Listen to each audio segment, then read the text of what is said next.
I'd like to tell you about the strangest secret in the world. Not long ago, Albert Schweitzer, the great doctor and Nobel Prize winner, was being interviewed in London, and a reporter asked him, "Doctor, what's wrong with men today?" The great doctor was silent a moment, and then he said, "Men simply don't think." And it's about this that I want to talk with you. We live today in a golden age. This is an era that man has looked forward, dreamed of, and worked toward for thousands of years. But since it's here, we pretty well take it for granted. We in America are particularly fortunate to live in the richest land that ever existed on the face of the earth, a land of abundant opportunity for everyone. But do you know what happens? Let's take 100 men who start even at the age of 25. Do you have any idea what will happen to those men by the time they're 65? These 100 men who all start even at the age of 25 believe they're going to be successful. If you asked any one of these men if he wanted to be a success, he'd tell you that he did. And you'd notice that he was eager toward life, that there was a certain sparkle to his eye, an erectness to his carriage, and life seemed like a pretty interesting adventure to him. But by the time they're 65, 1 will be rich, 4 will be financially independent, 5 will still be working, 54 will be broke. Now think a moment. Out of the 100, only 5 make the grade. Why do so many fail? What has happened to the sparkle that was there when they were 25? What's become of the dreams, the hopes, the plans? And why is there such a large disparity between what these men intended to do and what they actually accomplished? When we say about 5% achieve success, we have to define success. And here's the definition. Success is the progressive realization of a worthy ideal. If a man is working toward a predetermined goal and knows where he's going, that man is a success. If he's not doing that, he's a failure. Success is the progressive realization of a worthy ideal. Rollo May, the distinguished psychiatrist, wrote a wonderful book called Man's Search for Himself. And in this book he says, "The opposite of courage in our society is not cowardice, it is conformity." And there you have the trouble today. It's conformity. People acting like everyone else, without knowing why, without knowing where they're going. Now think of it. In America right now, there are over 14 million people 65 years of age and over, and about 13 million of these 14 million are broke. They're dependent on someone else for life's necessities. Now, we learn to read by the time we're 7. We learn to make a living by the time we're 25. Usually, by that time, we're not only making a living, we're supporting a family.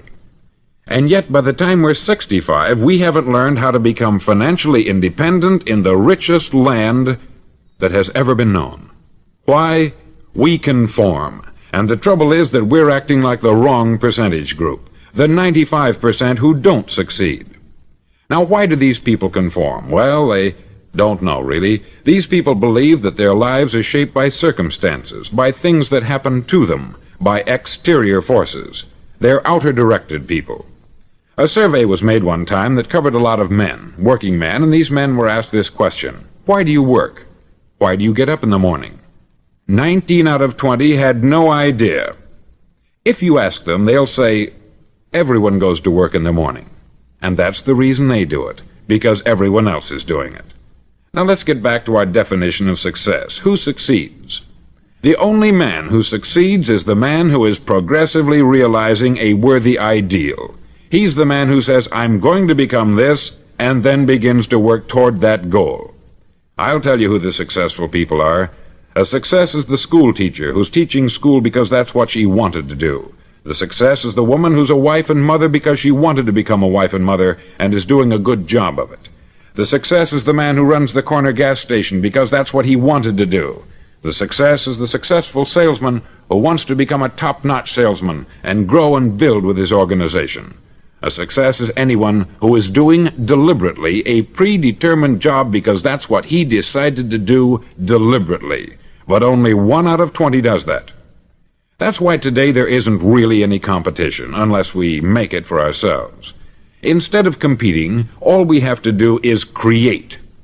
Now, for 20 years, I looked for the key which would determine what would happen to a human being. Was there a key I wanted to know which would make the future a promise that we could foretell to a large extent? Was there a key that would guarantee a person's becoming successful if he only knew about it and knew how to use it? Well, there is such a key, and I've found it. Have you ever wondered why so many men work so hard and honestly without ever achieving anything in particular, and others don't seem to work hard and yet seem to get everything? They have the magic touch. You've heard them say that about someone. Everything he touches turns to gold. And have you ever noticed that a man who becomes successful tends to continue to become successful, and on the other hand, have you noticed how a man who is a failure tends to continue to fail? It's because of goals. Some of us have them, some don't. People with goals succeed because they know where they're going. Now think of a ship leaving a harbor, and think of it with the complete voyage mapped out and planned. The captain and crew know exactly where it's going and how long it will take. It has a definite goal. 9,999 times out of 10,000 it will get to where it started out to get.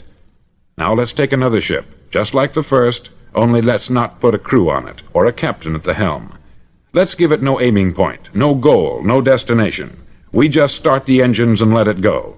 I think you'll agree with me that if it gets out of the harbor at all, it will either sink or wind up on some deserted beach a derelict. It can't go any place because it has no destination and no guidance. It's the same with a human being. Take the salesman, for example. There is no other person in the world today with the future of a good salesman.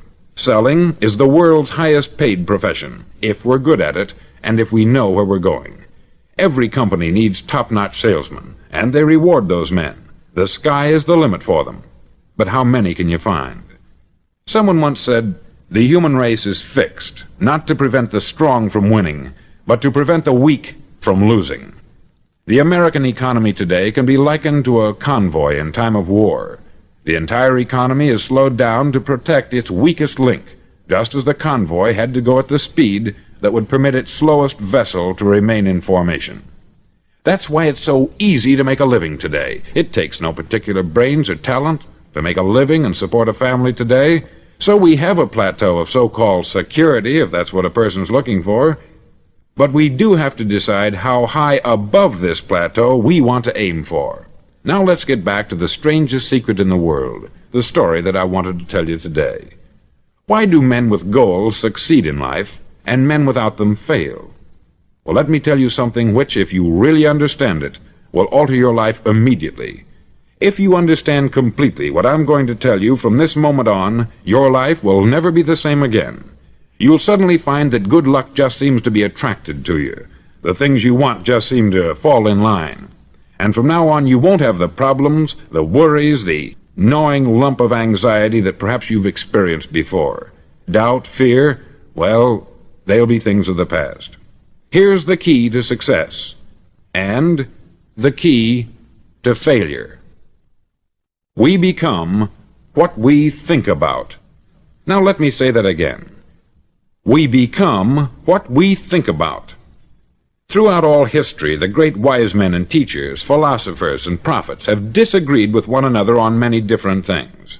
It is only on this one point that they are in complete and unanimous agreement. Listen to what Marcus Aurelius, the great Roman emperor, said. He said, "A man's life is what his thoughts make of it." Disraeli said this, "Everything comes if a man will only wait. I have brought myself by long meditation to the conviction that a human being with a settled purpose must accomplish it, and that nothing can resist a will that will stake even existence for its fulfillment." Ralph Waldo Emerson said this, "A man is what he thinks about all day long." William James said, "The greatest discovery of my generation is that human beings can alter their lives by altering their attitudes of mind." And he also said, "We need only in cold blood act as if the thing in question were real, and it will become infallibly real by growing into such a connection with our life that it will become real. It will become so knit with habit and emotion that our interest in it will be those which characterize belief." He also said this, "If you only care enough for a result, you will almost certainly attain it. If you wish to be rich, you will be rich. If you wish to be learned, you will be learned. If you wish to be good, you will be good.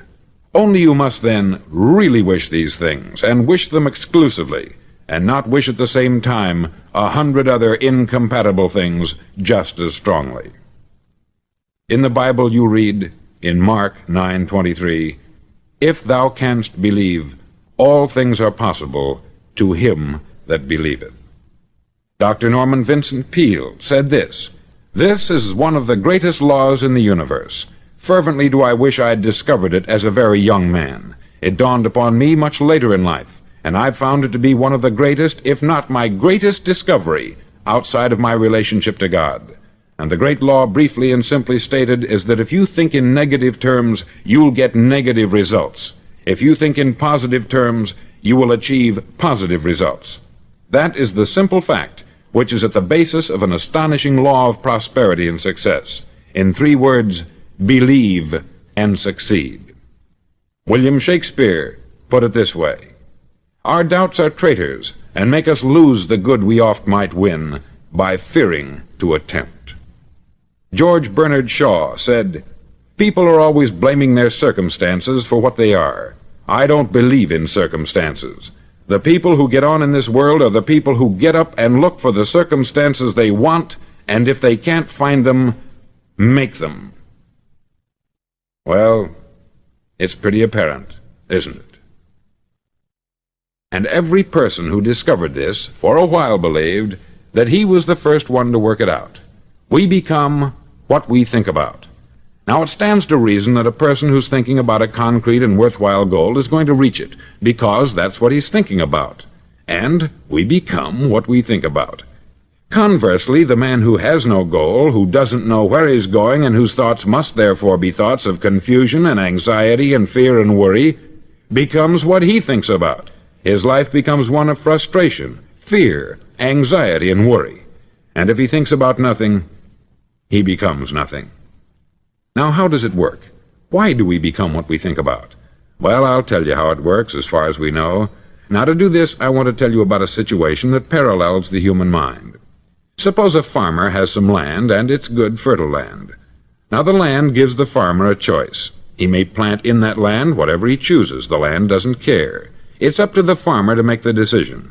Now, remember, we're comparing the human mind with the land, because the mind, like the land, doesn't care what you plant in it. It will return what you plant, but it doesn't care what you plant. Now let's say that the farmer has 2 seeds in his hand. One is a seed of corn, the other is nightshade, a deadly poison. He digs 2 little holes in the earth and he plants both seeds, one corn, the other nightshade. He covers up the holes, waters, and takes care of the land, and what will happen? Invariably, the land will return what is planted. As it's written in the Bible, "As ye sow, so shall ye reap."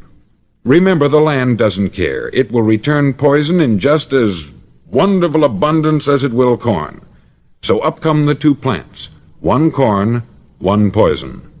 Now, the human mind is far more fertile, far more incredible and mysterious than the land, but it works the same way. It doesn't care what we plant. Success, failure. A concrete, worthwhile goal, or confusion, misunderstanding, fear, anxiety, and so on. But what we plant, it will return to us. You see, the human mind is the last great unexplored continent on the earth. It contains riches beyond our wildest dreams. It will return anything we want to plant. Now you might say, well, if that's true, why don't people use their minds more? Well, I think they've figured out an answer to that too. Our mind comes as standard equipment at birth. It's free, and things that are given to us for nothing we place little value on. Things that we pay money for, we value. The paradox is that exactly the reverse is true. Everything that's really worthwhile in life came to us free. Our mind, our soul, our body, our hopes, our dreams, our ambitions, our intelligence, our love of family and children and friends. All these priceless possessions are free, but the things that cost us money are actually very cheap and can be replaced at any time. A good man can be completely wiped out and make another fortune. He can do that several times. Even if our home burns down, we can rebuild it, but the things we got for nothing, we can never replace. The human mind isn't used merely because we take it for granted. Familiarity breeds contempt. It can do any kind of job we assign to it, but generally speaking, we use it for little jobs instead of big important ones. Universities have proved that most of us are operating on about 10% of our abilities. Decide now, what is it you want? Plant your goal in your mind. It's the most important decision you'll ever make in your entire life. Do you want to be an outstanding salesman, a better worker at your particular job? Do you want to go places in your company, in your community? All you've got to do is plant that seed in your mind. Care for it. Work steadily toward your goal, and it will become a reality. It not only will, there's no way that it cannot. You see, that is a law, like the laws of Sir Isaac Newton, the laws of gravity. If you get on top of a building and jump off, you'll always go down. You'll never go up. And it's the same with all the other laws of nature. They always work. They're inflexible. Think about your goal in a relaxed, positive way. Picture yourself in your mind's eye as having already achieved this goal. See yourself doing the things you will be doing when you've reached your goal. Ours has been called the phenobarbital age, the age of ulcers and nervous breakdowns. At a time when medical research has raised us to a new plateau of good health and longevity, far too many of us worry ourselves into an early grave trying to cope with things in our own little personal ways, without learning a few great laws that will take care of everything for us. These things we bring on ourselves through our habitual way of thinking. Every one of us is the sum total of his own thoughts. He is where he is because that is exactly where he really wants to be, whether he'll admit that or not. Each of us must live off the fruit of his thoughts in the future, because what you think today and tomorrow, next month and next year, will mold your life and determine your future. You're guided by your mind.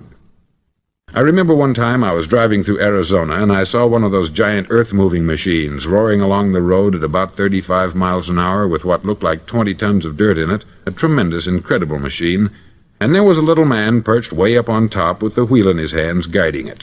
And as I drove along, I was struck by the similarity of that machine to the human mind. Just suppose you're sitting at the controls of such a vast source of energy. Are you going to sit back and fold your arms and let it run itself into a ditch?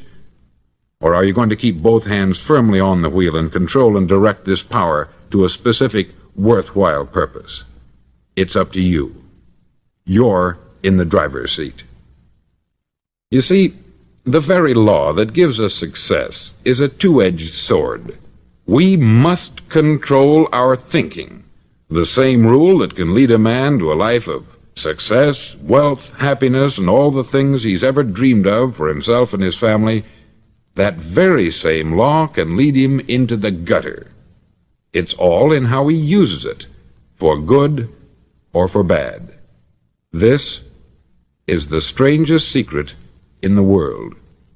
Now, why do I say it's strange, and why do I call it a secret? Actually, it isn't a secret at all. It was first promulgated by some of the earliest wise men, and it appears again and again throughout the Bible. But very few people have learned it, understand it. That's why it's strange, and why, for some equally strange reason, it virtually remains a secret. I believe that you could go out and walk down the main street of your town and ask one man after another what the secret of success is, and you probably wouldn't run into one man in a month who could tell you. Now, this information is enormously valuable to us, if we really understand it and apply it. It's valuable to us not only for our own lives, but the lives of those around us, our family, employees, associates, and friends. Life should be an exciting adventure. It should never be a bore. A man should live fully, be alive. He should be glad to get out of bed in the morning. He should be doing a job he likes to do because he does it well. One time I heard Grove Patterson make a speech, the editor-in-chief of the Toledo Daily Blade, and as he concluded his speech, he said something that I've never forgotten.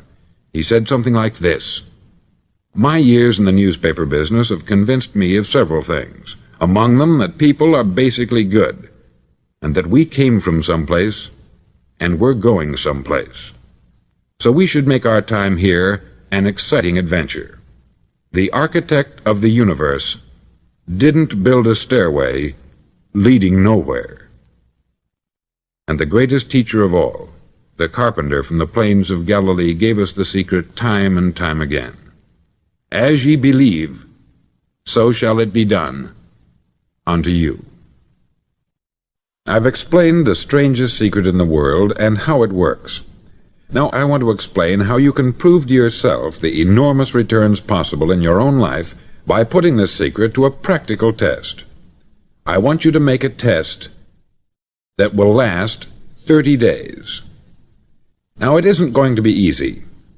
If you'll give it a good try, it will completely change your life for the better. Back in the 17th century, Sir Isaac Newton, the English mathematician and natural philosopher, gave us some natural laws of physics which apply as much to human beings as they do to the movement of bodies in the universe. Now, one of these laws is that for every action, there is an equal and opposite reaction. Simply stated, as it applies to you and me, it means we can achieve nothing without paying the price. The results of your 30-day experiment will be in direct proportion to the effort you put forth. To be a doctor, you must pay the price of long years of difficult study. To be successful in selling, and remember that each of us succeeds to the extent of his ability to sell, selling our families on our ideas, selling education in schools, selling our children on the advantages of living the good and honest life, selling our associates and employees on the importance of being exceptional people, to, of course, the profession of selling itself. But to be successful in selling our way to the good life, we must be willing to pay the price. Now, what is that price? Well, it's many things. First, it's understanding emotionally, as well as intellectually, that we literally become what we think about, that we must control our thoughts if we're to control our lives. It's understanding fully that, as ye sow, so shall ye reap. Secondly, it's cutting away all the fetters from the mind and permitting it to soar as it was divinely designed to do. It's the realization that your limitations are self-imposed, and that the opportunities for you today are enormous beyond belief. It's rising above narrow-minded pettiness and prejudice. Thirdly, to use all your courage to force yourself to think positively on your own problem, to set a definite and clearly defined goal for yourself, to let your marvelous mind think about your goal from all possible angles, to let your imagination speculate freely upon many different possible solutions, to refuse to believe there are any circumstances sufficiently strong to defeat you in the accomplishment of your purpose, to act promptly and decisively when your course is clear, and to keep constantly aware of the fact that you are, at this moment, standing in the middle of your own acre of diamonds, as Russell Conwell used to point out. Fourth, save at least 10% of what you earn. It's also remembering that no matter what your present job, it has enormous possibilities if you're willing to pay the price. Now let's just go over the important points in the price each of us must pay to achieve the wonderful life that can be ours. It is, of course, worth any price. 1. You will become what you think about. 2. Remember the word imagination. Let your mind soar. 3. Courage. Concentrate on your goal every day. 4. Save 10% of what you earn. And action. Ideas are worthless unless we act on them. Now I'll try to outline the 30-day test I want you to make. Now keep in mind that you have nothing to lose by making this test, and everything you could possibly want to gain. There are two things that may be said of everyone. Each of us wants something, and each of us is afraid of something. I want you to write on a card what it is you want more than anything else. It may be more money. Perhaps you'd like to double your income or make a specific amount of money. It may be a beautiful home. It may be success at your job. It may be a particular position in life. It could be a more harmonious family. Each of us wants something. Write down on your card specifically what it is that you want. Make sure it's a single goal and clearly defined. You needn't show it to anyone, but carry it with you so that you can look at it several times a day. Think about it in a cheerful, relaxed, positive way each morning when you get up, and immediately you have something to work for, something to get out of bed for, something to live for. Look at it every chance you get during the day and just before going to bed at night. As you look at it, remember that you must become what you think about, and since you're thinking about your goal, you realize that soon it will be yours. In fact, It's yours really the moment you write it down and begin to think about it. Look at the abundance all around you as you go about your daily business. You have as much right to this abundance as any other living creature. It's yours for the asking. Now we come to the difficult part. Difficult because it means the formation of what is probably a brand new habit, and new habits are not easily formed. Once formed, however, it'll follow you for the rest of your life. Stop thinking about what it is you fear. Each time a fearful or negative thought comes into your consciousness, replace it with a mental picture of your positive and worthwhile goal. There will come times when you will feel like giving up. It's easier for a human being to think negatively than positively. That's why only 5% is successful. You must begin now to place yourself in that group. For 30 days you must take control of your mind. It will think only about what you permit it to think. Each day for this 30-day test, do more than you have to do.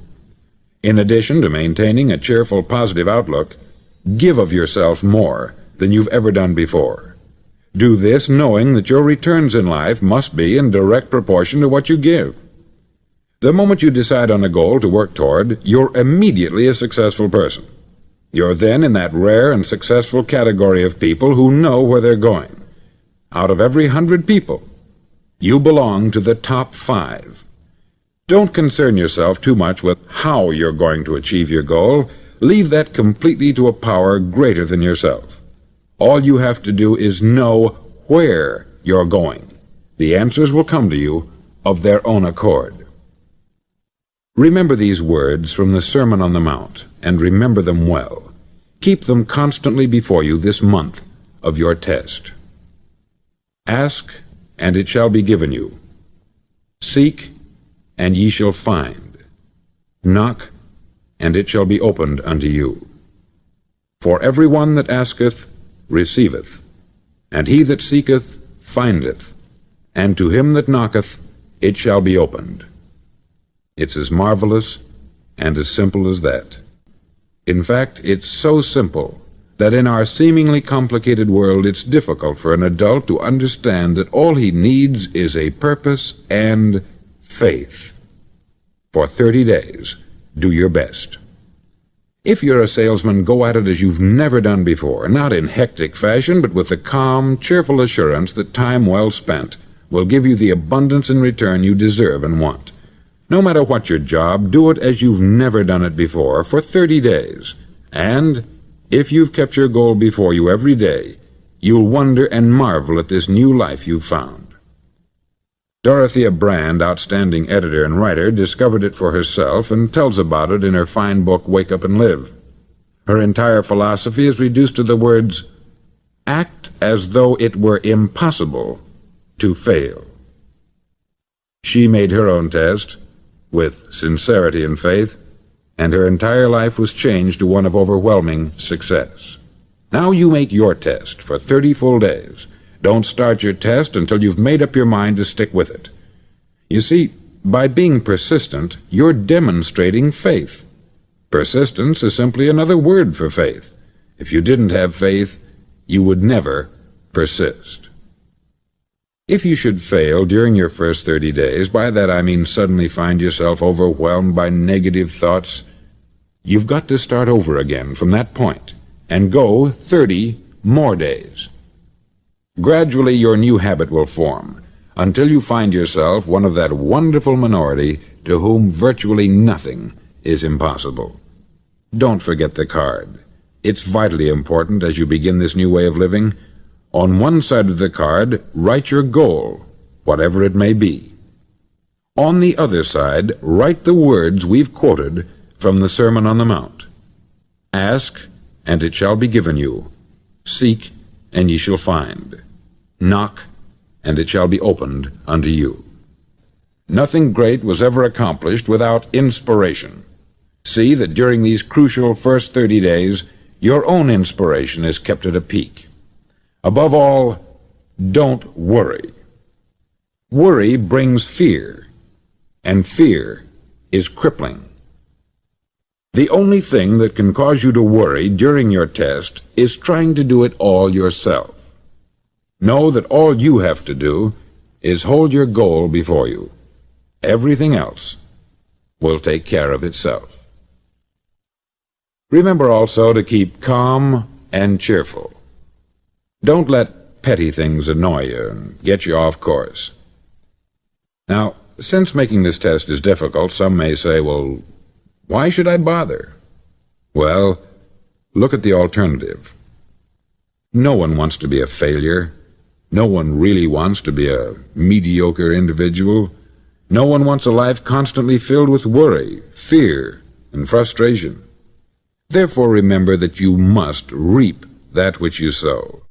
If you sow negative thoughts, your life will be filled with negative things. If you sow positive thoughts, your life will be cheerful, successful, and positive. Now, gradually, you will have a tendency to forget what you've heard on this record. Play it often. Keep reminding yourself of what you must do to form this new habit. Gather your whole family about and listen to what's been said here at regular intervals. You know, most men will tell you that they want to make money without understanding the law. The only people who make money work in the mint. The rest of us must earn money. This is what causes those who keep looking for something for nothing or a free ride to fail in life. The only way to earn money is by providing people with services or products which are needed and useful. We exchange our product or service for the other man's money. Therefore, the law is that our financial return will be in direct proportion to our service. Success is not the result of making money. Making money is the result of success, and success is in direct proportion to our service. Most people have this law backwards. They believe that you're successful if you earn a lot of money. The truth is that you can only earn money after you're successful. It's like the story of the man who sat in front of the stove and said to it, "Give me heat, and then I'll add the wood."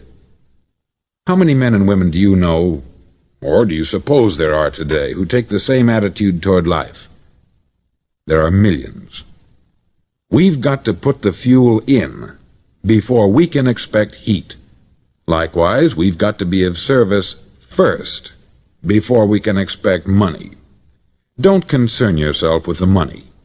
Be of service. Build, work, dream, create. Do this, and you'll find there's no limit to the prosperity and abundance that will come to you. Prosperity is founded upon a law of mutual exchange. Any person who contributes to prosperity must prosper in turn himself. Sometimes the return will not come from those you serve, but it must come to you from someplace, for that is the law. For every action, there is an equal and opposite reaction. As you go daily through your 30-day test period, remember that your success will always be measured by the quality and quantity of service you render, and money is a yardstick for measuring this service. No man can get rich himself unless he enriches others. There are no exceptions to a law. You can drive down any street in America and from your car estimate the service that's being rendered by the people living on that street. Had you ever thought of this yardstick before? It's interesting. Some, like ministers and priests and other devoted people, measure their returns in the realm of the spiritual, but again, their returns are equal to their service. Once this law is fully understood, any thinking person can tell his own fortune. If he wants more, he must be of more service to those from whom he receives his return. If he wants less, he has only to reduce this service. This is the price you must pay for what you want. If you believe you can enrich yourself by deluding others, you can only end by deluding yourself. It may take some time, but just as surely as you breathe, you'll get back what you put out. Don't ever make the mistake of thinking you can avert this. It's impossible. The prisons and the streets where the lonely walk are filled with people who tried to make new laws just for themselves. We may avoid the laws of man, but there are greater laws that cannot be broken. An outstanding medical doctor recently pointed out 6 steps that will help you realize success. 1. Set yourself a definite goal. 2. Quit running yourself down. 3. Stop thinking of all the reasons why you cannot be successful, and instead think of all the reasons why you can. 4. Trace your attitudes back through your childhood and try to discover where you first got the idea you couldn't be a success, if that's the way you've been thinking. 5. Change the image you have of yourself by writing out a description of the person you would like to be. And 6. Act the part of the successful person you have decided to become. The doctor who wrote those words is a noted West Coast psychiatrist, David Harold Fink, M.D. Do what all experts since the dawn of recorded history have told you you must do. Pay the price by becoming the person you want to become. It's not nearly as difficult as living unsuccessfully. Make your 30-day test. Then repeat it. Then repeat it again.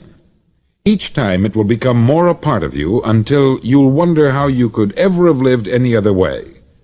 Live this new way, and the floodgates of abundance will open and pour over you more riches than you may have dreamed existed. Money? Yes, lots of it.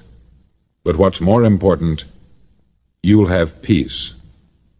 You'll be in that wonderful minority who lead calm, cheerful, successful lives. Start today. You have nothing to lose, but you have a life to win.